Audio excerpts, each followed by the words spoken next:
നമസ്തേ. ജനൻ ഡിബേറ്റിലേക്ക് എല്ലാ പ്രിയ പ്രേക്ഷകർക്കും സ്വാഗതം. ഉമ്മൻചാണ്ടി രാജിവെച്ച ശേഷം മാത്രമേ സമരം അവസാനിപ്പിക്കൂ എന്ന് പ്രഖ്യാപിച്ച് കാസർഗോഡ് മുതൽ സഖാക്കന്മാരെല്ലാം വണ്ടി കയറി തിരുവനന്തപുരത്തെത്തി സെക്രട്ടേറിയറ്റ് വളഞ്ഞ് സമരവും നടത്തി. സമരം ആരംഭിച്ചതാണ്ട് 30 മണിക്കൂർ കഴിഞ്ഞപ്പോൾ മുൻപേ പ്രഖ്യാപിച്ച ജുഡീഷ്യൽ അന്വേഷണത്തിന്റെ പേരിൽ ആ സമരം അങ്ങ് അവസാനിപ്പിക്കുന്നു. സെക്രട്ടേറിയറ്റിന്റെ ഗേറ്റിൽ സംസാരിച്ചുകൊണ്ടിരുന്ന പാർട്ടിയുടെ മുതിർന്ന നേതാവായ തോമസ് ഐസക് പോലും ഈ സമരം പിൻവലിച്ചത് അറിയുന്നത് വാർത്തകളിലൂടെ മാത്രം. ഒത്തുതീർപ്പാക്കാൻ പല തരത്തിലുള്ള ചർച്ചകൾ നടന്നു. അന്നത്തെ ആഭ്യന്തരമന്ത്രിയും ഉമ്മൻചാണ്ടിയുടെ വിശ്വസ്തനായ തിരുവഞ്ചൂർ രാധാകൃഷ്ണനും സമ്മതിക്കുന്നു. അങ്ങനെയെങ്കിൽ ആ ഒത്തുതീർപ്പിന്റെ ഫോർമുല എന്താ? ജോൺ മുണ്ടക്കയം എന്ന മാധ്യമപ്രവർത്തകൻ തുറന്നു കാട്ടുന്നത് കേരളത്തിലെ ഇടതു വലത് മുന്നണികളുടെ അഡ്ജസ്റ്റ്മെന്റ് രാഷ്ട്രീയമോ? ഇതാണ് ഇന്നത്തെ ജനൻ ഡിബേറ്റ് ചർച്ച ചെയ്യുന്നത്. ചർച്ചയിൽ അതിഥികളായി പ്രതീക്ഷിക്കുന്നത് BJP പ്രതിനിധി അഡ്വക്കേറ്റ് ഉല്ലാസ് ബാബു, ഒപ്പം കോൺഗ്രസ് നേതാവ് അഡ്വക്കേറ്റ് PM നിയാസ്, ഇടനിരീക്ഷകൻ അഡ്വക്കേറ്റ് BN അസ്കർ, ഒപ്പം ഈ വാർത്ത ഈ വിഷയം തുറന്നു പറഞ്ഞ മാധ്യമപ്രവർത്തകൻ ജോൺ മുണ്ടക്കയം എന്നിവരെയാണ് ഈ ചർച്ചയിൽ അതിഥികളായി പ്രതീക്ഷിക്കുന്നത്. ആദ്യം ജോൺ മുണ്ടക്കയം തന്നെ ഈ ചർച്ചയുടെ ആദ്യ ഭാഗത്ത് അദ്ദേഹത്തിൽ നിന്ന് തുടങ്ങാമെന്നാണ് ഞാൻ കരുതുന്നത്. സാർ, അങ്ങ് എഴുതിയ ഒരു ലേഖനം, ഇന്ന് അങ്ങ് ജനൻ ടിവിയോട് നടത്തിയ പ്രതികരണം, ഇത് രണ്ടും വിരൽ ചൂണ്ടുന്നത് നേരത്തെ ഞാൻ ആമുഖത്തിൽ പറഞ്ഞ പോലെ അങ്ങ് കാസർഗോഡ് മുതൽ മുഴുവൻ സഖാക്കന്മാരും ഉമ്മൻചാണ്ടി രാജിവെച്ച ശേഷം മാത്രമേ തിരുവനന്തപുരത്ത് നിന്ന് മടങ്ങുകയുള്ളൂ എന്ന് പ്രഖ്യാപിച്ചാണ് സമരത്തിനായി വണ്ടി കയറിയത്. വളരെ മികച്ച രീതിയിൽ ആ സമരം ആരംഭിക്കുകയും ചെയ്തു. സർക്കാരിനെ വലിയ തോതിൽ പിടിച്ചുകുലുക്കി ഉമ്മൻചാണ്ടിക്ക് രാജിയല്ലാതെ മറ്റൊരു മാർഗ്ഗമില്ലാത്ത അവസ്ഥയിലേക്ക് എത്തുമ്പോഴാണ് പെട്ടെന്ന് ഒരു ജുഡീഷ്യൽ അന്വേഷണത്തിൻ്റെ പേരിൽ ഈ സമരം അങ്ങ് അവസാനിപ്പിക്കുന്നത്. കേവലം ജുഡീഷ്യൽ അന്വേഷണം പ്രഖ്യാപിച്ചതുകൊണ്ട് മാത്രമല്ല എന്നാണ് താങ്കൾ പറഞ്ഞു വെക്കുന്നത്. ചില ഒത്തുതീർപ്പുകൾ, ചില ചർച്ചകളൊക്കെ നടന്നിരുന്നുവെന്ന്. സാർ,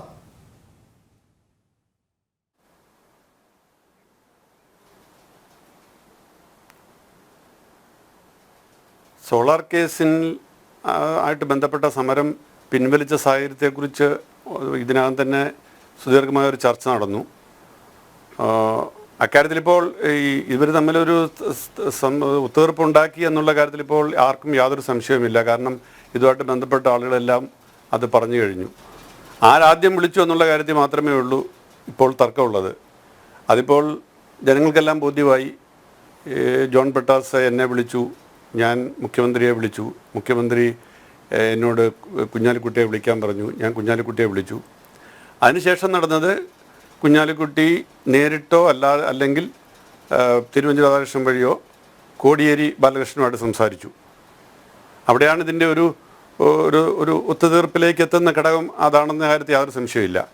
അപ്പോൾ അന്നത്തെ ആ ഒരു ജോൺ ബ്രിട്ടാസിൻ്റെ ഫോൺ കോളോടുകൂടിയാണ് ഇതിൻ്റെ എല്ലാം തുടക്കം.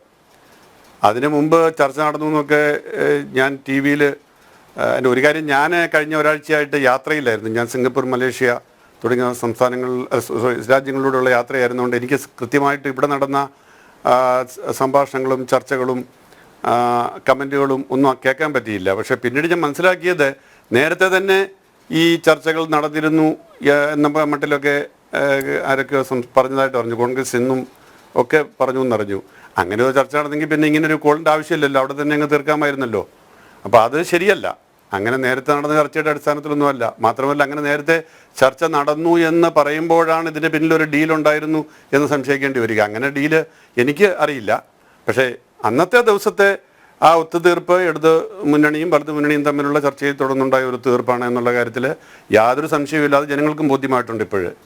ഇതാണ് ഇതിൻ്റെ ഒരു രാഷ്ട്രീയ സാഹചര്യം. മറ്റൊന്ന്, ഇന്നിപ്പോൾ ഉണ്ടായിരിക്കുന്ന ഈ ബാർക്കോഴ വിഷയം കൃത്യമായിട്ടും ഇത് ഞാൻ എൻ്റെ പുസ്തകത്തിൽ അത് പിന്നീട് വിവരിക്കുന്നുണ്ട്. അതായത് അന്ന് ഈ ബാർക്കോഴ ഇതിനകത്ത് ഈ സോളാർ കേസിൽ അതിനെ ആക്സലറേറ്റ് ചെയ്ത അതിനെ കൂടുതൽ ത്വരിതപ്പെടുത്തിയ ഒരു വലിയ ഘടകമാണ്. ഈ ബാർക്കോഴ വിഷയം അല്ലെങ്കിൽ ബാർ ഉടമകളുടെ ഇടപെടലിൽ തന്നെയാണ് ഈ സത്യം പറഞ്ഞു കഴിഞ്ഞാൽ ഉമ്മൻചാണ്ടിക്കെതിരായിട്ട് ഈ സോളാർ കേസിനെ ഇത്രയും ശക്തമായിട്ട് ഊതിക്കത്തിച്ചത്. അത് എൻ്റെ പുസ്തകത്തിൽ വിശദമായിട്ട് അത് പറയുന്നുണ്ട്. അപ്പോൾ ആ നിലയിൽ ഇത് ഞാൻ പറയുന്ന ഒരു ഭയങ്കര കോയിൻസിഡൻസ് പോലെയാണ് ഇപ്പം തന്നെ ഒരു ഇടത് സർക്കാരിനെതിരായിട്ട് ഇങ്ങനത്തെ ബാർക്കോഴ വന്നിരിക്കുന്നത്. ഇതുപോലെ തന്നെ ഉള്ളൊരു ആരോപണം തന്നെയാണ് അന്നും ഉണ്ടായത്. അന്ന് ബിജു രമേശൻ എന്ന് പറയുന്ന ബാർ ഉടമ മനോരമ ചാനൽ നടത്തിയ ഒരു വെളിപ്പെടുത്തലാണ് അന്നത്തെ ബാർക്കോഴ കേസിൻ്റെ തുടക്കം. അതിനെ തുടർന്ന് ഇതെല്ലാം ഘട്ടത്തിലേക്ക് പോയി എന്നുള്ളത് ചർച്ച ചെയ്യുമ്പോൾ ഇതിൻ്റെ ഒരു റെപ്ലിക്ക പോലെയാണ് നമുക്ക് തോന്നുക. പശ്ചാത്തലം. സാർ, രണ്ട് കാര്യങ്ങൾ. ഒന്ന്, CPM-നെ സംബന്ധിച്ച് സെക്രട്ടേറിയറ്റ് വളയിൽ പോലൊരു സമരം മികച്ച രീതിയിൽ നടപ്പാക്കാനും അത് എല്ലാ രീതിയിലും അതിൻ്റെ സംഘടനാ സംവിധാനങ്ങൾ മികവുറ്റതാക്കാനുമുള്ള സംഘടനാ ശ്രേണി അവർക്കുണ്ട്, സംഘടനാ ശക്തിയുണ്ട്. അങ്ങനെ വളരെ വിജയകരമായി നടത്തുന്ന ഒരു സമരം അത് എങ്ങനെയൊക്കെ കൊണ്ടുപോകണമെന്ന് കൃത്യമായി അവർക്ക് ധാരണയുമുണ്ട്. രണ്ട്, ഉമ്മൻചാണ്ടി എന്ന മുഖ്യമന്ത്രിക്ക് രാജിവെക്കാൻ നിവൃത്തിയില്ലാത്ത തരത്തിലേക്ക് വലിയ സമ്മർദ്ദത്തിലേക്ക് സമരം കൊണ്ടു. ഇങ്ങനെ രണ്ട് കാര്യങ്ങൾ LDF അനുകൂലമായി നിൽക്കുമ്പോൾ പെട്ടെന്ന് ഇത് പിൻവലിച്ചുകൂടെ എന്നൊരു ചോദ്യം ജോൺ ബ്രിട്ടാസ് പോലെ അന്ന് മുഖ്യമന്ത്രിയുടെ വലിയ വിശ്വസ്തനായ ആൾക്ക് സാറിനെ പോലൊരു മാധ്യമപ്രവർത്തകരോട് ചോദിക്കേണ്ടി വന്നൊരു സാഹചര്യം അതെന്താണെന്നാണ് സാറിൻ്റെ ഒരു നിരീക്ഷണം?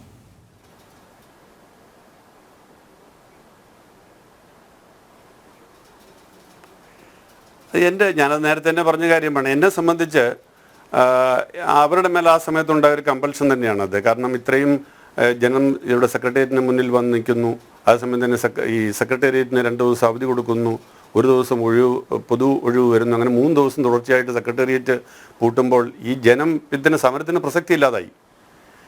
ഇതാണ് ഞാൻ മനസ്സിലാക്കുന്നത്. അല്ലാതെ അതിനപ്പുറത്തേക്ക് എൻ്റെ ഒരു ഡീൽ ഉണ്ടായിരുന്നുള്ളതിനെ സംബന്ധിച്ച് എനിക്ക് ബോധ്യമൊന്നുമില്ല, ഇല്ലാത്തൊരു കാര്യം ഞാൻ പറയുന്നുമില്ല. അപ്പോൾ അങ്ങനെയുള്ള ഒരു സമ്മർദ്ദം വന്നതുകൊണ്ടായിരിക്കണം അന്ന് എന്നെ ബ്രിട്ടാസ് വിളിക്കാനും എനിക്കൊന്ന് ബ്രിട്ടാസ് എന്നെ വിളിച്ചത് ഈ സമരം തീർക്കാനായിട്ട് അവർ തയ്യാറാകുമ്പോൾ അത് സംബന്ധിച്ച് ഉമ്മൻചാണ്ടിയുടെ നിലപാട് എന്താണെന്ന് അവർക്കറിയണം. അത് എളുപ്പത്തിൽ അറിയാനുള്ള ഒരു മാർഗ്ഗം ഉള്ളതുകൊണ്ടായിരിക്കണം എന്നോടൊന്നൊരു പെട്ടെന്നല്ലേ എന്നെ ആയിരിക്കും കിട്ടിയത്. വിളിച്ചിട്ട് ചോദിക്കുന്നു ഉമ്മൻചാണ്ടിയോടൊന്ന് ബന്ധപ്പെടാമെന്ന് ചോദിക്കാമോ എന്ന് ബ്രിട്ടാസ് ആവശ്യപ്പെടുന്നത്. ഞാനത് ചോദിച്ചു. അപ്പം ഒരു സമരം തീരുന്ന കാര്യത്തിൽ ഒരു മുഖ്യമന്ത്രിക്കെതിരായിട്ട് ഒരു സമരം നടക്കുന്നു, അതൊരു ബ്രഹ്മാണ്ഡ സമരം നടക്കുന്നു. ആ സമരം തീർക്കാനായിട്ട് LDF തയ്യാറാണെന്ന് പറഞ്ഞാൽ വേണ്ട, നിങ്ങൾ സമരം തീർക്കേണ്ട എന്ന് ഏതെങ്കിലും മുഖ്യമന്ത്രി പറയുമോ, ഏതെങ്കിലും പാർട്ടി പറയുമോ, ഏതെങ്കിലും മുന്നണി പറയുമോ? സമരം തീർക്കാനല്ലേ അവർ തയ്യാറാവുള്ളൂ. അപ്പോൾ അങ്ങനെ സമരം തീർക്കാനായിട്ട് ഇത് ബ്രിട്ടാസിൻ്റെ കോളിൻ്റെ പിന്നിൽ പാർട്ടിയുണ്ടോ, പാർട്ടി നേതൃത്വമുണ്ടോ എന്നുള്ളത് മാത്രമായിരുന്നു മുഖ്യമന്ത്രി എന്നോട് ചോദിച്ചത്. അതുണ്ട് എന്ന് ഞാൻ പറഞ്ഞപ്പോൾ പിന്നെ അദ്ദേഹത്തിന് സംശയമൊന്നും ഇല്ലായിരുന്നു. കുഞ്ഞാലിക്കുട്ടിയെ വിളിക്കാൻ പറഞ്ഞു, കുഞ്ഞാലിക്കുട്ടി ഇടപെടുന്നു, പിന്നെ അതിനുശേഷം തിരുവഞ്ചൂർ ഇടപെടുന്നു. അങ്ങനെ അതിന് അരങ്ങൊരുങ്ങുകയാണ്. ആ അരങ്ങിനകത്ത് പിന്നെ ആ ചർച്ചകളൊക്കെ ആരൊക്കെ നടത്തിയെന്നുള്ളതൊന്നും എനിക്കറിയില്ല. കാരണം ഞാൻ പാർട്ടി മെമ്പറല്ല, എനിക്ക് അതിനകത്ത് താല്പര്യവും. ഞാനിങ്ങനെ ഒരു പത്രപ്രവർത്തകൻ എൻ്റെ സുഹൃത്തായ ജോൺ ബ്രിട്ടാസ് വിളിച്ചത് എനിക്ക് അടുപ്പമുള്ള, വ്യക്തിപരമായിട്ട് അടുപ്പമുള്ള മുഖ്യമന്ത്രിയോട് കമ്മ്യൂണിക്കേറ്റ് ചെയ്യുക എന്നത് മാത്രമാണ് ഞാൻ ചെയ്തത്. അല്ലാതെ ഞാനിതിനകത്തൊരു പാർട്ടിയോ പങ്കാളിയോ ഒന്നും അല്ലാന്ന് തുടക്കം തൊട്ടേ ഞാൻ പറഞ്ഞിട്ടുണ്ട്. ഇതാണ് അതിൻ്റെ ഒരു സാഹചര്യം. അപ്പം ഇത് പിൻവലിച്ചതിൻ്റെ പിന്നിൽ തീർച്ചയായിട്ടും ഇടതു മുന്നണിയുടെ ഒരു ആവശ്യം തന്നെയായിരുന്നു. സാർ, ഒറ്റ കാര്യം കൂടി സാർ പറഞ്ഞ പോലെ ഇടതു മുന്നണിയുടെ ആവശ്യമായിരുന്നെങ്കിൽ അന്ന് വന്ന വലിയ വാർത്തകൾ ഇപ്പോൾ സാറ് പറഞ്ഞ ഈ പരാമർശങ്ങളിലൂടെ വന്ന ചർച്ചകളിലൊക്കെ പറയും. തോമസ് ഐസക്കിനെ പോലൊരു മുതിർന്ന നേതാവ് ഈ സമരം പിൻവലിക്കുന്നത് അറിയുന്നത് മാധ്യമങ്ങളിലൂടെയാണ്. LDFൻ്റെ ഒരു തീരുമാനമാണെങ്കിൽ അന്ന് പറഞ്ഞ പോലെ NK പ്രേമേന്ദ്രൻ ഈ വിഷയം അറിഞ്ഞിട്ടില്ല എന്ന് പറയുന്നു. അങ്ങനെയെങ്കിൽ അന്ന് പാർട്ടി സെക്രട്ടറി ആയിരുന്ന പിണറായി വിജയൻ അങ്ങനെ ചുരുക്കം ചില ആളുകൾ മാത്രം അറിഞ്ഞ ഒരു പിന്തിരിയിലായിരുന്നോ ഈ സമരം? സാറ് അനുഭവത്തിൽ നിന്നല്ല ഞാൻ ചോദിക്കുന്നത്, സാറിൻ്റെ രാഷ്ട്രീയ വിലയിരുത്തലിൽ നിന്നാണ് ഈ കാര്യം ചോദിക്കുന്നത്.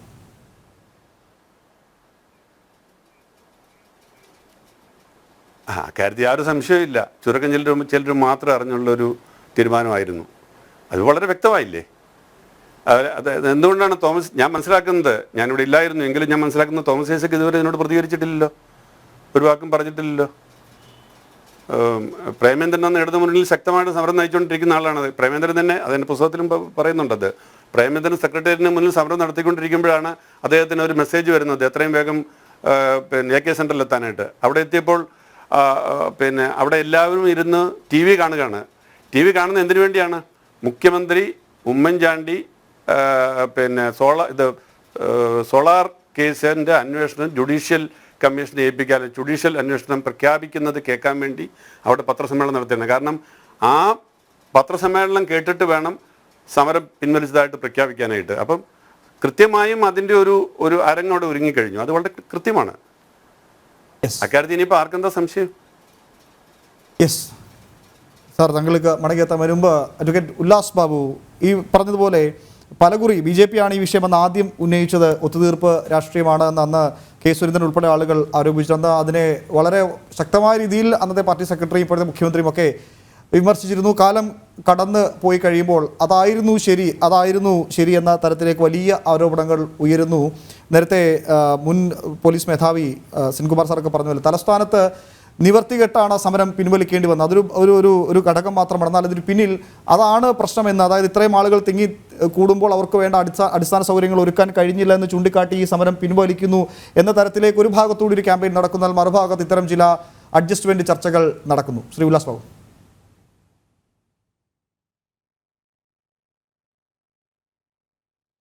നോക്കൂ, ഭാരതീയ ജനതാ പാർട്ടിയെ സംബന്ധിച്ചിടത്തോളം BJP വളരെ വ്യക്തമായി അന്നും ഇന്നും എന്നും പറഞ്ഞിരുന്നു, ഇത് ജനങ്ങളുടെ കണ്ണിൽ പൊടിയിടാനുള്ള ഒരു വേലയാണ് നടന്നുകൊണ്ടിരിക്കുന്നതെന്ന്. എന്തായിരുന്നു അത് പറയാനുണ്ടായിരുന്ന കാരണങ്ങൾ? 2-3 കാര്യങ്ങളെ നമ്മൾ വ്യക്തമായി പരിശോധിച്ചാൽ എല്ലാവർക്കും മനസ്സിലാവും. സാമാന്യേന അരിഭക്ഷണം കഴിക്കുന്ന മലയാളികൾക്ക് അത് കൃത്യമായി മനസ്സിലാകും. എന്താ ഉള്ളത്? സോളാർ സമരവുമായി ബന്ധപ്പെട്ട് എന്താണ് സോളാർ വിഷയം? കാസർഗോഡ് മുതൽ തിരുവനന്തപുരം വരെയുള്ള സ്ഥലങ്ങളിൽ ബിജു രാധാകൃഷ്ണനും സരിത എന്ന് പറയപ്പെടുന്ന 2 പേരും കൂടിയിട്ട് സോളാർ എനർജി സൊല്യൂഷൻസ് ക്രിയേറ്റ് ചെയ്ത് കൊടുക്കാം. അതിൽ മുഖ്യമന്ത്രിയുടെ ഓഫീസുമായി ബന്ധപ്പെട്ടിട്ടുണ്ട്. അതിൽ എല്ലാ സർക്കാർ സംവിധാനങ്ങളുടെയും സഹായത്തോടെയാണ് ഞങ്ങൾ പ്രവർത്തിക്കുന്നത് എന്ന് പറഞ്ഞുകൊണ്ട് നിരവധി ആളുകളെ കോടിക്കണക്കിന് ഉറുപ്പികയുടെ അഴിമതികളിലേക്ക് വലിച്ചിഴക്കപ്പെടുന്നു. അത് പരാതിയായി വരുന്നു. അത് മുഖ്യമന്ത്രിയുടെ ഓഫീസിൻ്റെ വ്യക്തമായിട്ടുള്ള ഇടപെടലുകളെ കുറിച്ച് വ്യക്തമായി പുറത്തു വരുന്നു. ആ പുറത്തു വരുന്ന സമയത്ത് പ്രതിപക്ഷ രാഷ്ട്രീയ സംവിധാനം നിയമസഭയ്ക്കകത്തുള്ള പ്രതിപക്ഷ സംഘടനയായ കമ്മ്യൂണിസ്റ്റ് മാർക്സിസ്റ്റ് പാർട്ടി, അത് CPIM-ഉം അല്ലെങ്കിൽ LDF മുന്നണിയും BJP പുറത്തും കൃത്യമായ സമരങ്ങൾ ചെയ്ത പോലെ ജനങ്ങൾക്ക് പ്രതീതി ഉണ്ടാക്കുന്നു. BJP അത് കൃത്യമായി നടപ്പിലാക്കുന്നു. കമ്മ്യൂണിസ്റ്റ് പാർട്ടി ആ പ്രതീതി നിലനിർത്തുന്നു. അതാണ് അതിൻ്റെ യാഥാർത്ഥ്യം. കമ്മ്യൂണിസ്റ്റ് പാർട്ടി ആ സമരത്തിൻ്റെ തുടക്കത്തിൽ നിന്ന് പതുക്കെ സ്റ്റെപ്പ് ബൈ സ്റ്റെപ്പായിട്ട് പുറകോട്ട് പോകുമ്പോൾ BJPയുടെ നേതൃത്വത്തിലുള്ള സമര സംവിധാനം കൃത്യമായി തെരുവുകളിൽ ഇവരോട് പടവെട്ടുകയും ഒപ്പം തന്നെ ഈ 2 മുന്നണികളുടെയും അഡ്ജസ്റ്റ്മെൻറ്റ് രാഷ്ട്രീയത്തെക്കുറിച്ച് പൊതുജനങ്ങളോട് സംവദിക്കുകയും ചെയ്തിരുന്നു. അന്നും ഇന്നും എന്നും കെ സുരേന്ദ്രൻ എന്ന സംസ്ഥാന അധ്യക്ഷൻ കൃത്യമായി തെളിവുകളുടെ അടിസ്ഥാനത്തിൽ അന്ന് പറഞ്ഞിരുന്നു, എല്ലാ മാധ്യമങ്ങളോടും ഇത് കമ്മ്യൂണിസ്റ്റ് മാർക്സിസ്റ്റ് പാർട്ടിയും കോൺഗ്രസും തമ്മിലുള്ള അവിശുദ്ധ കൂട്ടുകെട്ടാണ് ഈ സമരം പിൻവലിക്കുന്നതിലേക്ക് പോകുന്നത്. VS അച്യുതാനന്ദൻ്റെ പിടിവാസിയുടെ കീഴിലാണ് സമരം പ്രഖ്യാപിച്ചത് എന്നും ആ സമരത്തിൻ്റെ അവസാനം പിണറായി വിജയൻ മുൻപേ രചിച്ചിരുന്നു എന്നും അന്ന് ഒരുപാട് സ്ഥലങ്ങളിൽ നിന്ന് ഉയർന്നു കേട്ട ഒരു കാര്യമായിരുന്നു. നിങ്ങൾക്ക് ഓർമ്മയുണ്ടാകും, അന്ന് കാലത്ത് ജനങ്ങൾ വന്ന് 3 ഗേറ്റ് തടയുന്നു, 4ാം ഗേറ്റ് കുറച്ച് കഴിഞ്ഞ് അടയ്ക്കാൻ നോക്കുന്നു, വിവിധ സിറ്റികളിൽ നിന്നുള്ള ഇങ്ങോട്ടുള്ള എൻട്രൻസുകൾ തടയുന്നു, ലക്ഷക്കണക്കിന് ആളുകൾ അണിനിരത്തുമെന്ന് കമ്മ്യൂണിസ്റ്റ് പാർട്ടിയുടെ ആഹ്വാനപ്രകാരം ബ്രാഞ്ചിൽ നിന്നും ഏരിയയിൽ നിന്നും ലോക്കലിൽ നിന്നും ജില്ലയിൽ നിന്നൊക്കെ ആളുകൾ വീരവിപ്ലവ ഗാനങ്ങൾ പാടിക്കൊണ്ട് ഒരു കോമഡി സിനിമ പോലെ ഇവരെല്ലാവരും ഉമ്മൻചാണ്ടിയെ താഴെ ഇറക്കിയതിന് ശേഷം തിരിച്ചു വീട്ടിലേക്കുള്ളൂ ഭാര്യമാരെ, ഞങ്ങൾ സഖാക്കന്മാർ വിപ്ലവങ്ങൾ കൊണ്ട് നടപ്പിലാക്കിയിട്ട് വരാമെന്ന് പറഞ്ഞ് ഇവർ തിരുവനന്തപുരത്തേക്ക് വരുന്നു. തിരുവനന്തപുരത്ത് ഇവരുടെ നാടകം നടക്കുന്നു. അതിൻ്റെ തലേദിവസം വൈകുന്നേരം ശ്രീമതിയും കൊടിയേരിയും ബാലനും അതുപോലെ തന്നെ വിജയകുമാറും അതുപോലെ VS അച്യുതാനന്ദൻ അടക്കമുള്ള ആളുകൾ കമ്പിളിപ്പുതപ്പ് പുതച്ച് ഡാൻസും പാട്ടുമായി കൊണ്ട് സഖാക്കന്മാരുടെ നടക്കിൽ വലിയ സത്യസന്ധരമായി അഭിനയിച്ചുകൊണ്ട് MA ബേബിയും തോമസ് ഐസക്കും ഒക്കെ അടക്കമുള്ള ആളുകൾ അവിടെ കിടക്കുന്നു, ഉറങ്ങുന്നു, പാടുന്നു, ആടുന്നു, ചാടുന്നു. അങ്ങനെ ജനങ്ങളുടെ മുമ്പിൽ കൃത്യമായ കണ്ണിൽ പൊടിയിടുന്നു. അപ്പോഴും BJP പറഞ്ഞു, ഈ നാടകം നാളെ 11 മണിക്കുള്ളിൽ പൊളിയാൻ പോകുന്നു. കാരണം അന്ധപുരങ്ങളിൽ കൃത്യമായി അവർ വ്യക്തമായിട്ടുള്ള രീതിയിൽ അവർ കോംപ്രമൈസീവ് രാഷ്ട്രീയം നടത്തുന്നുണ്ട്. അവിടെയൊക്കെ ആ സമയത്ത് മാധ്യമങ്ങൾ അടങ്ങുന്ന ഒരു സമൂഹം പോലും അന്ന് BJPയുടെ അവകാശവാദത്തെ ചോദ്യം ചെയ്തു. നിങ്ങളുടെ മാധ്യമ ചർച്ചകളിലെല്ലാം കമ്മ്യൂണിസ്റ്റ് പാർട്ടിയുടെ വക്താക്കൾ വന്ന് ഘോരം പ്രസംഗിച്ചു. അവർ ഉമ്മൻചാണ്ടിക്കെതിരെ, കോൺഗ്രസിനെതിരെ, UDF മുന്നണിക്കെതിരെ സംസാരിച്ചു. ഈ തട്ടിപ്പിനെതിരെ ശക്തമായി പടപൊരുതാൻ അവർ ജനങ്ങളോട് ആഹ്വാനം ചെയ്തു. എന്നിട്ട് HD ദേവഗൌഡയാണ് ഉദ്ഘാടനം ചെയ്തതെന്ന് എൻ്റെ വിശ്വാസം. പന്നിയൻ രവീന്ദ്രൻ പ്രസംഗിച്ചുകൊണ്ടിരിക്കുന്ന സമയത്ത് സ്വാഭാവികമായിട്ടൊരു പ്രഖ്യാപനം വരുന്നു. മുൻപേ നിശ്ചയിച്ച ജുഡീഷ്യൽ അന്വേഷണത്തെ മാധ്യമങ്ങളുടെ മുമ്പിൽ പറയിപ്പിച്ചുകൊണ്ടുള്ള ഒരു നാടകം. എന്താണ് ആ നാടകത്തിൻ്റെ ആവശ്യമുണ്ടായിരുന്നത്? അവിടെ TP ചന്ദ്രശേഖരൻ 51ാമത്തെ കഴിഞ്ഞ് 52ാമത്തെ വോട്ട് കോൺഗ്രസിൻ്റെ ഭാഗത്തായിരുന്നോ എന്നുള്ളത് അവർ കൂടി ആലോചിക്കണം, അവർ ജനങ്ങളോട് പറയണം.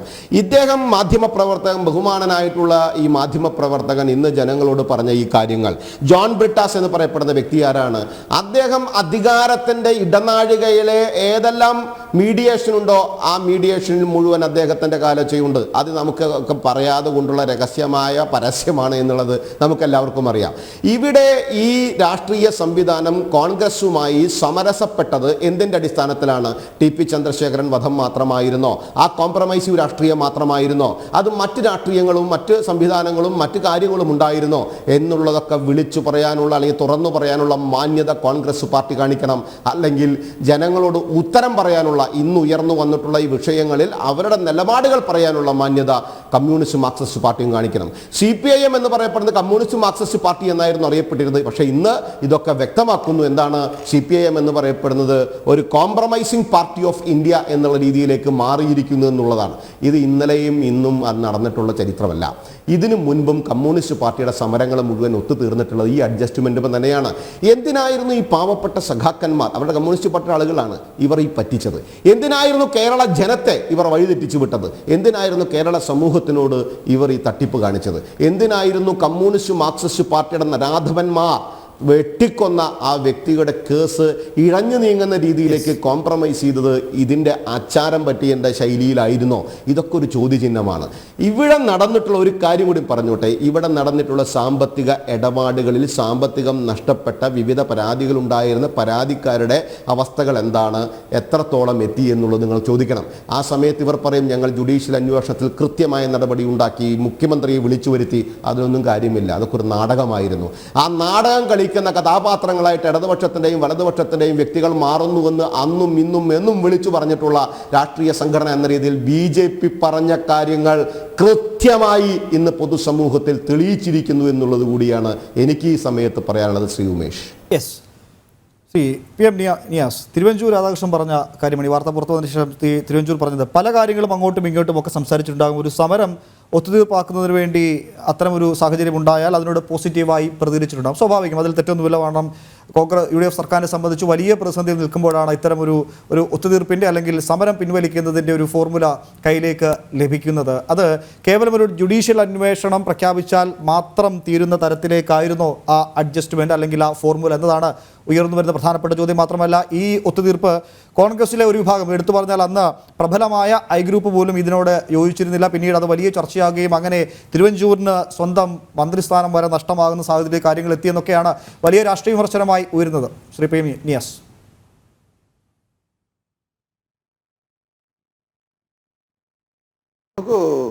ഉമേഷേ, എനിക്കിതിൽ പറയാനുള്ളത്, നമ്മളവിടെ ഒരു സമരം നടന്നു. എന്തായിരുന്നു സമരം?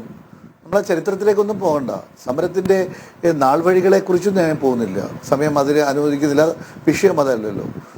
കേരളത്തിലെ മുഴുവൻ CPM-ൻ്റെയും LDF-ൻ്റെയും, CPM മാത്രമല്ല LDF-ൻ്റെ ഒരു വലിയ രീതിയിൽ മുഖ്യമന്ത്രി ഈ സോളാർ അഴിമതി കേസിൽ മുഖ്യമന്ത്രി രാജിവെക്കണം, ഇതായിരുന്നല്ലോ ക്യാപ്ഷൻ. ഉമ്മൻചാണ്ടി രാജിവെക്കുക എന്ന തീരുമാനവും എടുത്തുകൊണ്ടല്ലേ അവരുടെ സമരവുമായി മുന്നോട്ട് പോയത്. അപ്പോൾ സമരം നടത്തുമ്പോഴും എൻ്റെ നാട്ടിൽ, ഞാൻ കോഴിക്കോട്ടുകാരനാണ്, കോഴിക്കോട്ടെ എൻ്റെ ഓരോരോ ലോക്കൽ കമ്മിറ്റിയിൽ നിന്നും ബ്രാഞ്ച് കമ്മിറ്റിയിൽ നിന്നും ഇവിടേക്ക് പോകുന്ന ആളുകൾക്ക് സ്വീകരണം കൊടുക്കുക.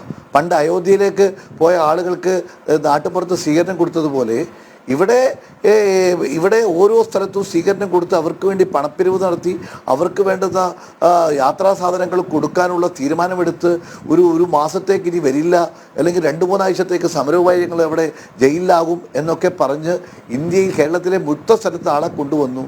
ഇതെല്ലാം നാടകമായിരുന്നു എന്ന് നമുക്ക് ബോധ്യപ്പെടുകയാണല്ലോ, കേരളത്തിലെ ജനങ്ങൾക്ക് ബോധ്യപ്പെടുകയാണല്ലോ. അപ്പോൾ അവർക്ക് ഇപ്പോൾ ഉല്ലാസ് പറഞ്ഞതുപോലെ ഞാൻ കടന്നു പറയാൻ ആഗ്രഹിക്കുന്നില്ല. അവിടെ ഒരു ചേരിത്തിരിവിൻ്റെ പ്രശ്നം ഉണ്ട് എന്ന് എനിക്ക് തോന്നുന്നില്ല. CPM എന്നും അങ്ങനെയാണ്. ഇല്ലാത്ത കാര്യങ്ങൾ ഉണ്ടാക്കി അജണ്ട സെറ്റ് ചെയ്യും, അത് വെച്ച് അവർ മുന്നോട്ട് പോകും. ഒടുവിൽ അവർ പിന്തിരിഞ്ഞോടുന്ന അവസ്ഥ ഉണ്ടാകും. ഇപ്പോൾ പിന്തിരിഞ്ഞോടുന്നതിനെ കുറിച്ച് ജോൺ മുണ്ടക്ക ഇവിടെ ഉണ്ടല്ലോ, അദ്ദേഹം സംസാരിച്ചല്ലോ. ഇപ്പോൾ നമ്മുടെ ജോൺ ബിട്ടാസ് അന്ന് ഒരു മാധ്യമപ്രവർത്തകർ, ഇന്ന് MP ആണ്, അന്ന് മാധ്യമപ്രവർത്തകനായ അദ്ദേഹത്തിനെയാണ് ഏൽപ്പിച്ചത്. എന്തിനാ ഏൽപ്പിക്കുന്നത്? തുടങ്ങുമ്പോൾ തന്നെ അവർക്കറിയാം ഇത് അദ്ദേഹം രാജിവെക്കാൻ പോകുന്നില്ല. നേരത്തെ പ്രഖ്യാപിച്ചതാണ് ജുഡീഷ്യൽ എൻക്വയറി, അത് ഞങ്ങൾക്ക് സ്വീകാര്യമല്ല എന്ന് പ്രഖ്യാപിച്ചത് അന്നത്തെ പ്രതിപക്ഷ നേതാവാണ്. അന്ന് പ്രതിപക്ഷ നേതാവ് VS അച്യുതാനന്ദൻ പറഞ്ഞു ഞങ്ങൾക്ക് സ്വീകാര്യമല്ല, രാജിയിൽ കവിഞ്ഞു ഒന്നും ഞങ്ങൾക്ക് സ്വീകാര്യമല്ല എന്ന് അദ്ദേഹം അതല്ലേ പറഞ്ഞത്. അവസാനം എന്തുണ്ടായി? അവസാനം ഉണ്ടായത് എന്താ? അവസാനം തെരഞ്ഞെടുപ്പ് ഈ പരിപാടിയുടെ തലേ ദിവസം തന്നെ ഇതിൽ തിരക്കഥ ഒഴുകാണ്. ആ തിരക്കഥയിൽ എന്താണ്, എങ്ങനെയൊന്ന് പിൻവലിക്കണം.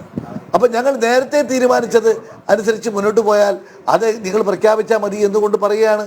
അപ്പോൾ ഘടകകക്ഷികൾ പോലും ചർച്ച ചെയ്യാതെ പിണറായി വിജയനും കോടിയേരി ബാലകൃഷ്ണനും ഒക്കെ ചേർന്നുകൊണ്ടുള്ള ഒരു ഏർപ്പാടായിരുന്നു എന്നാണ് പറയുന്നത്. ഞാനും ജോൺ മുണ്ടക്കത്തെ 100% പിന്തുണച്ചുകൊണ്ടോ അല്ലെങ്കിൽ ബിട്ടാസ് പറഞ്ഞതിൽ തെറ്റുണ്ടോ എന്നൊന്നും ഞങ്ങളുടെ അന്നത്തെ ആഭ്യന്തര വകുപ്പ് മന്ത്രി കൂടിയായ തിരുവഞ്ചൂർ രാധാകൃഷ്ണൻ കൃത്യമായി പറഞ്ഞല്ലോ, ചർച്ച നടന്നു. ആര് എപ്പോൾ എങ്ങോട്ട് പോയി എന്നുള്ളത് വിഷയമല്ല, പരിഹരിക്കണം എന്നത് സമരക്കാരുടെ ആവശ്യമായിരുന്നു. ഫോൺ കോളുകൾ വന്നു, കൂടിയാലോചനകൾ നടന്നു. പക്ഷേ ആ ചർച്ചയിൽ മുന്നോട്ട് വെച്ച ഫോർമുല എന്താണ് എന്നതാണ് ഒരു പ്രത്യുപകാരമായി UDF എന്ത് ചെയ്തു നൽകി. ഇത്രയും വലിയ സമരം ഉമ്മൻചാണ്ടിക്ക് രാജിവെച്ചേ മതിയാകൂ എന്ന അവസ്ഥയിലേക്ക് കാര്യങ്ങൾ എത്തുമ്പോൾ ആ സമരം പൊടുന്നനെ പിൻവലിക്കുന്നു. അതിൻ്റെ പ്രത്യുപകാരം എന്തായിരുന്നു? അവിടെയാണ് TP വധക്കേസിന്റെ അന്വേഷണമൊക്കെ വലിയ ചോദ്യചിഹ്നമായി ഇങ്ങനെ ഉയർന്നു വരുന്നത്. ശ്രീ നിയാസ്.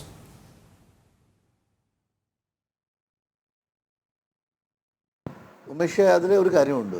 CPM സമരം ചെയ്യുന്നതിന് മാത്രമല്ല അതിൻ്റെ ഒരുക്കങ്ങളും ഏറ്റവും അഗ്രസീവായി ചെയ്യുന്ന ആൾക്കാരാണ്. അവർക്കറിയാം ഇത്ര 10,000-കണക്കിന് ആൾക്കാർ വന്നാൽ അവരുടെ പ്രാഥമിക ആവശ്യം ഏറ്റവും പ്രധാനമാണ് എന്ന് അറിയാത്തവരല്ല CPM. ഇതിനു മുമ്പ് ഇതിനേക്കാൾ വലിയ സമരങ്ങളും ഇതിനേക്കാൾ വലിയ സമരാവേശങ്ങളും നടത്തിയവരാണവർ. അപ്പോൾ അതൊന്നും തയ്യാറാക്കാത്തതിൻ്റെ ഉദ്ദേശം പിറ്റേന്ന് രാവിലെ തന്നെ ഉദ്ഘാടനം കഴിഞ്ഞ് ഉടനെ തന്നെ ഇത് പിൻവലിക്കാമെന്ന് അവർക്ക് ബോധ്യമുള്ളത് കൊണ്ടാണ് ഞാൻ പറയുന്നതാണ്. അപ്പോൾ സമരം പിൻവലിക്കാൻ എന്തെങ്കിലും കൊടുത്താലേ പിൻവലിക്കൂ, അല്ലെങ്കിൽ എന്തെങ്കിലും ഒരു ആവശ്യങ്ങൾ അങ്ങോട്ട് കൊടുക്കണം, അല്ലെങ്കിൽ കൊടുക്കൽ വാങ്ങൽ അതൊന്നുമില്ല. എങ്ങനെയെങ്കിലും ഒന്ന് ഞങ്ങൾക്ക് സമരം പിൻവലിക്കണം, അതിന് നിങ്ങൾ നേരത്തെ പറഞ്ഞത് അങ്ങോട്ട് പിൻവലിച്ചാൽ മതി. ഇതാണ് അവരുടെ ആവശ്യം. ഇത്ര സമരത്തിനോട് ആത്മാർത്ഥതയില്ലാത്ത കേരളത്തിലെ ജനങ്ങളോട് ഒരു കാര്യം കൂടി ഉമേഷ് മനസ്സിലാക്കേണ്ട കാര്യമാണ്. ഈ സമരം അവസാനം എന്തായി? സമരമല്ല, അതിൽ അടിസ്ഥാനപരമായി സോളാർ വിഷയം എന്തായി? സോളാർ വിഷയത്തിൽ ജുഡീഷ്യൽ എൻക്വയറി ഞങ്ങൾ നേരത്തെ തീരുമാനിച്ചു. ജുഡീഷ്യൽ എൻക്വയറി വന്നു. ജുഡീഷ്യൽ എൻക്വയറി വന്നപ്പോൾ അത് തീർന്നില്ല. സമരം CBI എൻക്വയറി നടത്തണമെന്ന് പറഞ്ഞു. CBI എൻക്വയറി നടത്തി. ഞങ്ങൾ ഒരാൾക്ക് മാത്രമല്ല, ഉമ്മൻചാണ്ടിക്ക് മാത്രമല്ല, പല നേതാക്കൾക്ക് CBI എൻക്വയറി നടത്തി. ഒറ്റ ആളുടെ പേരിൽ അത് കേസുണ്ട് എന്ന് ബോധ്യപ്പെടാതെ മുന്നോട്ട് കൊണ്ടുപോയി. സർക്കാരിൻ്റെ ഒരു നയാ പൈസ പോലും നഷ്ടപ്പെട്ടില്ല എന്ന് ബോധ്യപ്പെട്ടു. ഇപ്പോൾ ആ സമരം അവർക്ക് നേരത്തെ അറിയാം. ഇതുപോലെയാണ് പണ്ട് K കരുണാകരനെതിരായി അവരുണ്ടാക്കിയ ചാരക്കേസ്. ഇതുപോലെയാണ് മറ്റ് K കരുണാകരനെതിരായുള്ള പാമോലി കേസ്. അങ്ങനെ നിരവധികളായ കേസുകൾ ഇതുപോലെ ഉണ്ടാക്കി പണ്ട് തങ്കമണി എന്ന് പറഞ്ഞുകൊണ്ട് മുന്നോട്ട് പോയി. ഇപ്പോൾ അവർ അധികാരത്തിൽ വന്നപ്പോൾ തങ്കമണി എന്തായി? തങ്കമണിയിൽ നടന്ന സംഭവത്തെക്കുറിച്ച് എന്തെങ്കിലും നടപടി ഉണ്ടായോ? അപ്പോൾ നിങ്ങൾ ആലോചിക്കേണ്ടത് തെരഞ്ഞെടുപ്പിൽ വിജയിക്കാൻ വേണ്ടി ഓരോ കാലത്തും ഉണ്ടാക്കിയെടുക്കുന്ന ഓരോ കോപ്രായങ്ങൾ, ആ കോപ്രായങ്ങൾ അവർക്ക് തന്നെ തിരിച്ചടിയാവുന്നത് ഇത് ജനങ്ങളുടെ മുമ്പിൽ അവരുടെ പൊയ്മുഖം തിരിച്ചറിയുകയാണ്. ഇവരില്ലാത്ത സമരം, ഇതുപോലെ അഡ്ജസ്റ്റ്മെൻറ്റ് സമരം ഉണ്ടാക്കി കേരളത്തിലെ ജനങ്ങളെ പറ്റിക്കുകയാണ്. ആ സമരത്തിൽ വന്നാൽ ലക്ഷക്കണക്കിന് ആളുകളോട് CPM ഇന്ന് അവരുടെ മുഖം നഷ്ടപ്പെട്ടിരിക്കുകയാണ്.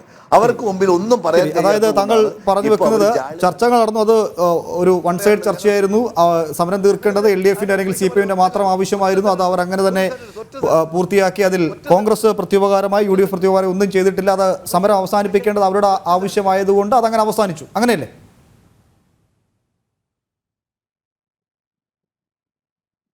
അങ്ങനെയല്ല ഉമേഷ്. ഒറ്റ കാര്യം എനിക്ക് പറയാനുള്ളത്, ഞങ്ങൾക്കിവിടെ എന്തെങ്കിലും ഈ കേസുമായി ബന്ധപ്പെട്ട് ഞങ്ങൾ മുന്നോട്ട് പോയാൽ, അത് ജുഡീഷ്യൽ എൻക്വയറി നടത്തിയാൽ ഞങ്ങൾ കൊടുക്കുമെങ്കിൽ ഞങ്ങൾ ആദ്യമേ പ്രഖ്യാപിക്കില്ലല്ലോ. ഞങ്ങൾ ജുഡീഷ്യൽ എൻക്വയറി നടത്തി എന്തെല്ലാം കോലാഹലങ്ങൾ അവിടെ ഉണ്ടാക്കി. അവിടെ അവസാനം അവർക്ക് തോറ്റ് പിന്മാറേണ്ട അവസ്ഥ വന്നില്ലേ? സമരത്തിൽ മാത്രമല്ല, ആവശ്യം ഉന്നയിച്ച ആ ജുഡീഷ്യൽ എൻക്വയറിയിൽ പോലും CBI എൻക്വയറിയിൽ പോലും ഒരു തോറ്റു മുന്നോട്ട് പോയി. അപ്പം ഞങ്ങളെ സംബന്ധിച്ചിടത്തോളം ഞങ്ങൾ CPM-നെ മുഖം രക്ഷിക്കാനല്ല, ഞങ്ങളൊരു ജനാധിപത്യ ഭരണകൂടത്തിൽ സമരങ്ങൾ ഉണ്ടാക്കി കലുഷിതമാക്കി മുന്നോട്ട് പോകുന്നത് അത് പരിഹരിക്കണമെന്ന്, അല്ലെങ്കിൽ നിങ്ങൾ നേരത്തെ പ്രഖ്യാപിച്ചത് ചെയ്തു എന്ന് പറഞ്ഞാൽ അത് ചെയ്യാൻ ഞങ്ങൾ തയ്യാറായി. അതൊരു ജനാധിപത്യ ഭരണകൂടത്തിൽ ചെയ്യേണ്ട ഏറ്റവും പ്രധാനപ്പെട്ട കാര്യമാണ്. അല്ലാതെ ഞങ്ങൾ ഇതിൽ അങ്ങോട്ട് പോയിട്ടില്ല, ഞങ്ങൾ അവരെ കാല് പിടിച്ചിട്ടില്ല, ഞങ്ങൾ അവരോട് നിങ്ങൾ എങ്ങനെയെങ്കിലും സമരം പിൻവലിക്കണമെന്ന് പറഞ്ഞിട്ടില്ല. അതാണ് ഉമേഷ് ഇതിനൊക്കെ പറയാനുള്ളത്. യെസ്, ശ്രീ ഭാസ്കർ, താങ്കളെ കുറയാൻ മുമ്പ് ഉല്ലാസ് ബാബുൻ എന്തോ ഒരു മറുപടി പറയാൻ അദ്ദേഹം കൈ ഉയർത്തിയ. വളരെ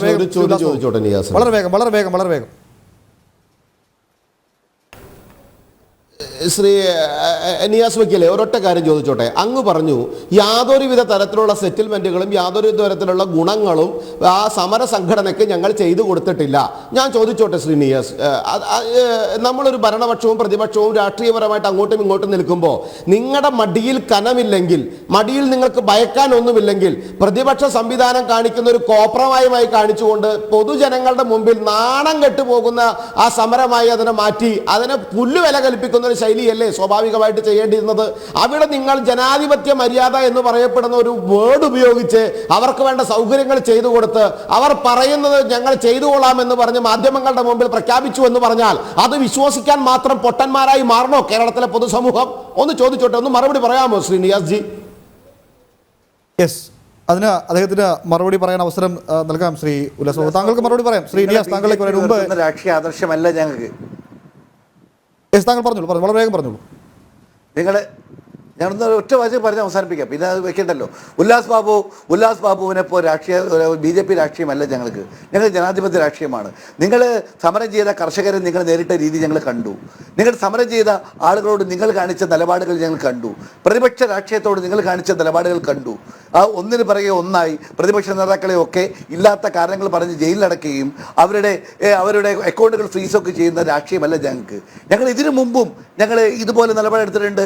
ഇതുപോലെ ഞങ്ങളുടെ അസംബ്ലിയിൽ പ്രതിപക്ഷങ്ങൾ ഒന്നിച്ച് സമരം നടത്തിയൊരു സാഹചര്യം ഉണ്ടായിരുന്നു. അന്ന് സ്പീക്കറായിരുന്നത് G. കാർത്തികേയനാണ്. അദ്ദേഹം അവിടെ വന്ന് അവർക്ക് കിടക്കാനുള്ള സൗകര്യങ്ങളും അവർക്ക് AC സുഖം ഉൾപ്പെടെയുള്ള എല്ലാ സൗകര്യങ്ങളും അവർക്ക് കിടക്കാനുള്ള തലേണ വരെ കൊടുക്കാൻ തയ്യാറായിക്കൊണ്ട് മുന്നോട്ട് വന്ന് സമരത്തെ ഓൺ ചെയ്യുന്ന ഒരു നിലപാട്, ജനാധിപത്യ മര്യാദ അതാണ്.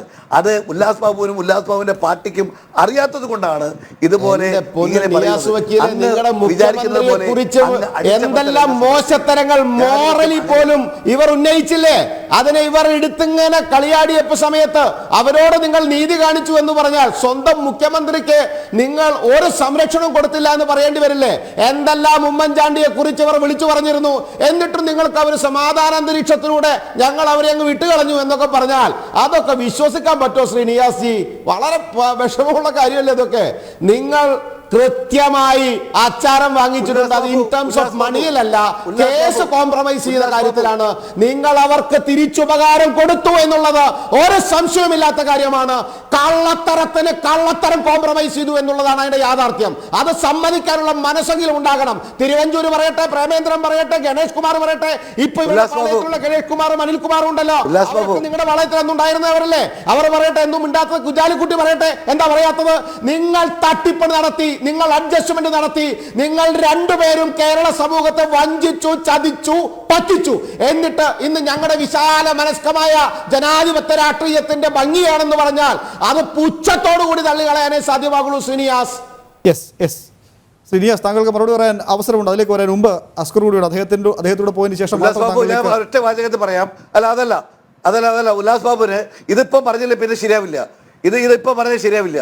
ഒരു കാര്യം ഉല്ലാസ് ബാബു പറയാം, ഉല്ലാസ് ബാബുവിൻ്റെ രാഷ്ട്രീയമല്ല എൻ്റെ രാഷ്ട്രീയം. ഞാൻ പറഞ്ഞു, ജനാധിപത്യത്തിൽ ഞങ്ങൾക്കെതിരെ ഇതുപോലെ ആരോപണം ഉന്നയിച്ചപ്പോൾ ജുഡീഷ്യൽ അന്വേഷണം പ്രഖ്യാപിച്ചവരാണ് ഞങ്ങൾ, CBI അന്വേഷണം നേരിട്ടവരാണ് ഞങ്ങൾ, മറ്റ് അന്വേഷണങ്ങൾ നേരിട്ടവരാണ് ഞങ്ങൾ. ആ അന്വേഷണത്തിലെല്ലാം ഇവർ ഉന്നയിച്ച മ്ലേച്ഛമായ ആരോപണങ്ങൾ ഒക്കെ തെറ്റാണ് എന്ന് ബോധ്യപ്പെടുത്തി മുന്നോട്ട് പോയി. അതാണ് ജനാധിപത്യം. ഉല്ലാസ് ബാബു നിന്റെ നേതാക്കളോട് പറഞ്ഞു കൊടുക്കൂ. അതാണ് ജനാധിപത്യം. അതാണ് ജനങ്ങളോട് കാണിക്കേണ്ട ഒരു ഭരണാധികാരി ജനങ്ങളോട് കാണിക്കേണ്ടത്. അല്ലാതെ നരേന്ദ്രമോദിയെ പോലെ ഇങ്ങനെ പ്രതിപക്ഷങ്ങളെ അടിച്ച് ഒതുക്കി ജയിലിലിട്ട് കേസെടുത്ത് മുന്നോട്ട് പോകുന്ന നിലപാടല്ല ജനാധിപത്യം. ആ നിലപാട് ഇപ്പോഴെങ്കിലും BJP-ക്കാരും നിങ്ങളും മനസ്സിലാക്കണം എന്ന് മാത്രമാണ് എനിക്ക് പറയാനുള്ളത്. ഭരിക്കുന്നവന്റെ തന്ത്രമായിരുന്നല്ലോ ഭരിക്കപ്പെടുന്നവനെ ചതിക്കുക എന്നുള്ളത്. ജനങ്ങളെ വഞ്ചിച്ചിട്ട്, ജനങ്ങളെ പറ്റിച്ചിട്ട് വലിയ വീരവാദം പറയാതെ സർ. ശരി ഉല്ലാസ്, നമുക്ക് ചോദ്യം മറുചോദ്യങ്ങളൊക്കെ വരാം. ശ്രീ കമ്മ്യൂണിസ്റ്റ് പാർട്ടിയുടെ മുമ്പിൽ കൊണ്ടുപോയി കോംപ്രമൈസും സെറ്റിൽമെന്റും നടത്തിയിട്ട് ഒരു വിഷമമില്ലാതെ അതിനെ ന്യായീകരിക്കാം. ശരി ശ്രീ ഹസ്കർ, ഈ നേരത്തെ ഞാൻ ആമുഖത്തിൽ പറഞ്ഞ പോലെ തന്നെ കാസർഗോഡ് മുതലുള്ള സഖാക്കന്മാരൊക്കെ വന്നത് ഉമ്മൻചാണ്ടി രാജിവെച്ച ശേഷം മാത്രമേ ഞങ്ങൾ ഇനി തലസ്ഥാനത്ത് മടങ്ങുകയുള്ളൂ. വളരെ വീരപരിവേഷത്തോടു കൂടിയാണ് ഓരോരുത്തരെയും യാത്ര അയച്ചത്. അവരൊക്കെ തലസ്ഥാനത്തേക്ക് എത്തി. സമരം ഊർജിതമായി തന്നെ നടന്നിരുന്നു. വലിയ പ്രതിസന്ധിയായി. സെക്രട്ടേറിയറ്റിനൊക്കെ അവധി കൊടുത്ത് അല്പം സമരത്തെ തണുപ്പിക്കാനൊക്കെ നോക്കിയെങ്കിൽ പോലും സമരം അതിന് 30 മണിക്കൂർ പിന്നിടുമ്പോഴേക്കും വളരെ വലിയ തോതിൽ അസ്വസ്ഥമാകുന്നുണ്ടായിരുന്നു UDF ക്യാമ്പ്. പിന്നെ എങ്ങനെയാണ് ഒറ്റ നിമിഷം കൊണ്ട് ഈ സമരം ഇല്ലാതായത്? ഉമേഷ്, എല്ലാ സമരങ്ങളും ഇന്ത്യയുടെ ചരിത്രത്തിൽ ഏതു സമരം എടുത്ത് പരിശോധിച്ചാലും സമവായം കൂടി ആ സമരത്തിന്റെ സാധ്യതകളുണ്ട്. ഇന്ത്യൻ സ്വാതന്ത്ര്യ സമര ചരിത്രത്തിൽ പല ഘട്ടങ്ങളിലും സമരം നടത്തിയിരുന്ന സ്വാതന്ത്ര്യ സമരം നടത്തിയിരുന്ന മൂവ്മെന്റുകൾ പല ഘട്ടങ്ങളിലും ചർച്ചകൾ ബ്രിട്ടീഷ് ഗവൺമെന്റുമായി നടത്തിയിട്ടുണ്ട്. അത് ഉമേഷെ, അത് ഉപമിക്കണം. കാരണം നിങ്ങൾക്ക് ഇന്ത്യൻ സ്വാതന്ത്ര്യ സമര ചരിത്രത്തിൽ ഒരു സ്ഥാനമായിട്ടില്ല. നിങ്ങൾ ഒരു ചർച്ചയ്ക്കും എവിടെ ഉണ്ടായിരുന്നില്ല, സമരത്തിനുണ്ടായിരുന്നില്ല. BJP-യും സംഘപരിവാറും അന്ന് ഒരു സമരത്തിനും ഉണ്ടായിരുന്നില്ല. അതുകൊണ്ട് നിങ്ങൾക്ക് ഇന്ത്യൻ സ്വാതന്ത്ര്യ സമര ചരിത്രം പറയുമ്പോൾ പൊള്ളുന്നല്ല ഓസ്കർ. നമുക്ക് ഇപ്പോഴത്തെ വിഷയത്തിലേക്ക് വരൂ. CPM-നെ പോലെ ഇത്രയും സംഘടനാ സംവിധാനമുള്ള അച്ചടക്കത്തോടെ കാര്യങ്ങൾ നിയന്ത്രിക്കാൻ കഴിയുന്ന ഒരു സംഘടന നടത്താൻ പറ്റാതെ സമരം നിർത്തി ഓടിപ്പോയവർ ഇന്ത്യൻ സ്വാതന്ത്ര്യ സമരത്തെ നിങ്ങളൊക്കെ ഉപമിക്കുമ്പോൾ വിഷമം തോന്നുകയാണ് എന്റെ ഉമേഷ്. മലമൂത്ര വിസർജനം നടത്താൻ പറ്റാതെ ഓടിപ്പോയ നിങ്ങൾ, കോംപ്രമൈസ് ചെയ്ത നിങ്ങൾ ഇന്ത്യൻ സ്വാതന്ത്ര്യ സമരത്തെ ഉപമിക്കുന്നു. എന്ത് കഷ്ടമാണത്. ശ്രീ ഉല്ലാസ് ബാബു അദ്ദേഹം സംസാരിക്കട്ടെ, താങ്കളിലേക്ക് വരാം. ആയിക്കോട്ടെ. അല്ല, ഒന്ന് രണ്ട്, ശ്രീ ജോൺ മുണ്ടക്കയത്തെ പോലുള്ള വളരെ മുതിർന്ന മാധ്യമ പ്രവർത്തകൻ തിരുവനന്തപുരം കേന്ദ്രീകരിച്ച് ദീർഘകാല മാധ്യമ പ്രവർത്തനം നടത്തിയിട്ടുള്ള ആൾ എന്ന നിലയിൽ അദ്ദേഹത്തിന് തന്നെ കൃത്യമായി ബോധ്യമുള്ള ഒരു കാര്യമായിരുന്നു സോളാർ സമരം സെക്രട്ടേറിയറ്റ് വളയൽ സമരത്തിലേക്ക് എത്തപ്പെടുന്ന ഘട്ടത്തിൽ അത് ഉന്നയിക്കപ്പെട്ടിട്ടുള്ള പ്രധാനപ്പെട്ട രണ്ട് മുദ്രാവാക്യങ്ങൾ. ഒരു മുദ്രാവാക്യമായിരുന്നില്ല ആ സമരത്തിന്റെ ആവശ്യം, ജുഡീഷ്യൽ അന്വേഷണം പ്രഖ്യാപിക്കുക, രണ്ട് മുഖ്യമന്ത്രി രാജിവെക്കുക. ഈ രണ്ട് ആവശ്യങ്ങൾ ഉന്നയിച്ചുകൊണ്ടായിരുന്നു സോളാർ സമരം തലസ്ഥാനത്ത് തുടങ്ങപ്പെടുന്നത്. തലസ്ഥാനത്ത് തുടങ്ങുമ്പോൾ പ്രാഥമിക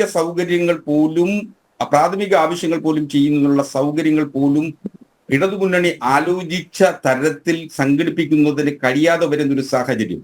മാത്രമല്ല, അങ്ങ് വളരെ കൃത്യമായിട്ട് അന്ന് ADGP ഇന്റലിജൻസ് ആയിരുന്ന ശ്രീ ഹേമേന്ദ്രൻ സാറിന്റെ ആത്മകഥ വായിക്കേണ്ടിയിരിക്കുന്നു. ആ ആത്മകഥയിൽ വളരെ കൃത്യമായിട്ട് എങ്ങനെയാണ് സോളാർ സമരം അവസാനിക്കുന്നത് എന്ന് ഒരു പോലീസ് ഉദ്യോഗസ്ഥൻ എന്ന നിലയിൽ അദ്ദേഹം, ഇന്റലിജൻസിന്റെ മേധാവി എന്ന നിലയിൽ അദ്ദേഹം എഴുതി വെക്കപ്പെട്ടിട്ടുണ്ട്. അതിൽ കൃത്യമായി തന്നെ പറയുന്നു, ഈ സമരം തുടർന്നു പോയാൽ ഒരുപക്ഷെ ആ സമരത്തിൽ സ്റ്റാമ്പേഡ് പോലുള്ള സാഹചര്യങ്ങൾ സൃഷ്ടിക്കപ്പെടും. അങ്ങനെ വന്നാൽ നൂറുകണക്കിന് ആളുകൾ കൊല്ലപ്പെടാനുള്ള സാഹചര്യമുണ്ട്. ഒരു വെടിവയ്പ് അല്ലെങ്കിൽ ലാത്തി ചാർജോ തുടങ്ങി വെച്ചാൽ പോലീസും ധർമ്മസങ്കടത്തിലായിരുന്നു. കാരണം പോലീസിന് ബലപ്രയോഗം നടത്താനാവില്ല, അത്രയേറെ ജനങ്ങൾ വന്നുകൂടിയിട്ടുണ്ട്. അപ്പൊ സ്വാഭാവികമായി ആ സമര പോരാളികളെ ബലപ്രയോഗത്തിലൂടെ നീക്കാനാവില്ല. അനുരഞ്ജനമാണ് അവിടുത്തെ മാർഗം. ആ അനുരഞ്ജനത്തിന്റെ ഭാഗമായി ഇടതുപക്ഷ ജനാധിപത്യ മുന്നണി ഒരുപക്ഷെ ചർച്ചകൾക്ക് അങ്ങോട്ടും UDFന്റെ ഗവൺമെന്റുമായി എപ്പോഴും അങ്ങനെ ചെയ്യാറുണ്ട്. ഏത് സമരം നടക്കുന്ന ഘട്ടത്തിലോ ഏത് വിദ്യാർത്ഥികൾ നടത്തുന്ന സമരങ്ങൾ പോലും ചർച്ചകളിലൂടെയല്ലേ പരിഹരിക്കപ്പെട്ടിട്ടുള്ളത്. ആ ചർച്ച ഔദ്യോഗിക തലത്തിലോ അനൌദ്യോഗിക തലത്തിലോ എന്നുള്ളതാണ് ഇവിടുത്തെ ഒരു പ്രശ്നം. ആ നിമിഷം ഇടതുപക്ഷ ജനാധിപത്യ മുന്നണിയുടെ സംസ്ഥാന നേതാക്കന്മാർ കൂടിയാലോചിച്ചെടുത്ത തീരുമാനത്തിന്റെ അടിസ്ഥാനത്തിലാണ് ആ സമരം പിൻവലിക്കാൻ തീരുമാനിക്കുന്നത്. ഇതിൽ വലിയ രാഷ്ട്രീയ അവിടെയും ചില പൊരുത്തക്കേടുകളുണ്ട് ശ്രീ ഭാസ്കർ, അവിടെയും ചില പൊരുത്തക്കേടുകളുണ്ട്. ഞാൻ താങ്കളുടെ അവസരത്തിൽ ഇടപെടുക എന്നല്ല, അവിടെയും ചില പൊരുത്തക്കേടുകൾ ചൂണ്ടിക്കാട്ടാതെ മുന്നോട്ട് പോകാൻ കഴിയില്ല. സമരഗേറ്റിൽ സംസാരിച്ചു കൊണ്ടിരുന്ന ശ്രീ തോമസ് ഐസക് ഈ വാർത്ത അറിയുന്നപ്പോഴാണ് ഒരു സ്വകാര്യ ചാനലിൽ നിന്ന് ഇതുമായി ബന്ധപ്പെട്ട പ്രതികരണത്തിൽ അദ്ദേഹത്തിൽ ഫോണിൽ വിളിക്കുമ്പോഴാണ് അദ്ദേഹം അറിയുന്നത് സമരം അവസാനിപ്പിച്ചു എന്ന്.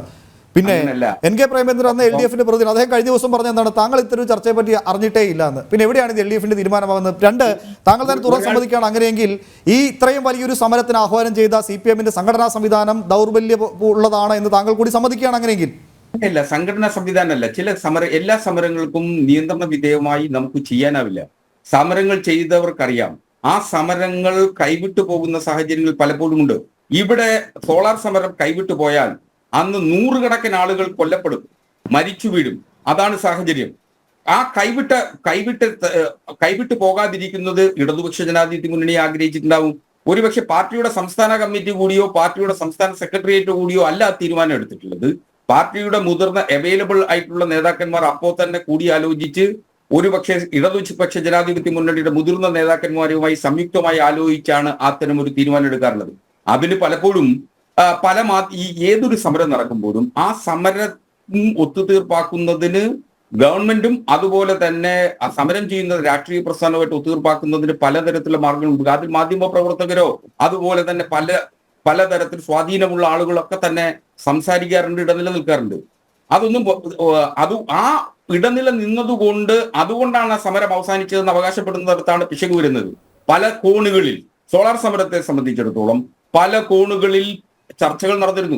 ശ്രീ ചെറിയാൻ ഫിലിപ്പ് വളരെ കൃത്യമായിട്ട് അക്കാര്യത്തിൽ ചർച്ചകൾ നടത്തി. പക്ഷെ ചെറിയാൻ ഫിലിപ്പ് പറഞ്ഞ ഒരു ഭാഗം മാത്രമാണ് VSന്റെ പിടിവാശി മൂലം ആണ് ആ സമരം നടത്തേണ്ടി വരുന്നു എന്ന് പറഞ്ഞത്. അന്ന് ചെറിയാൻ ഫിലിപ്പ് പാർട്ടിയുടെ സംസ്ഥാന സെക്രട്ടേറിയറ്റിലൊന്നും ഇല്ലല്ലോ.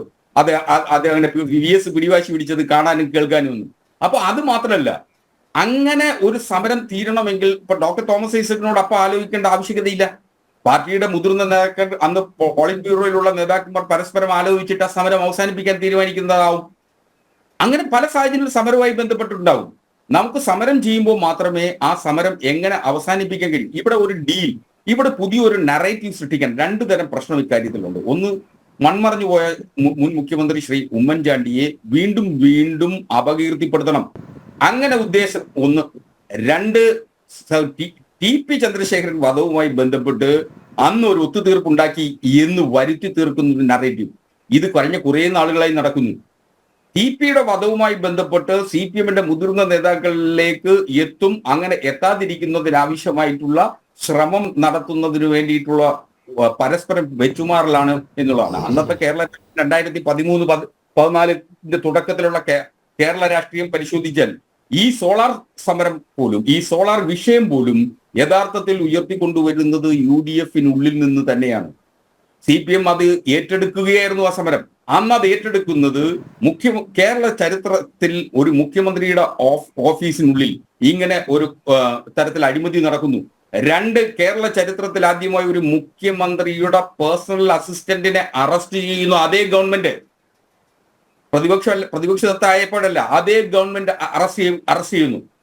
ഇത്തരം സാഹചര്യങ്ങൾ വളരെ ഗൗരവമേറിയതും കേരളത്തിന്റെ പൊതുസമൂഹത്തിനാകമാനം അപമാനകരമാകുന്ന സാഹചര്യത്തിലേക്ക് വന്ന ഘട്ടത്തിലാണ് ഇത്തരം ചർച്ച. CBI എൻക്വയറി നടത്തിയതൊക്കെ വേറെ വിഷയങ്ങളിലാണ്.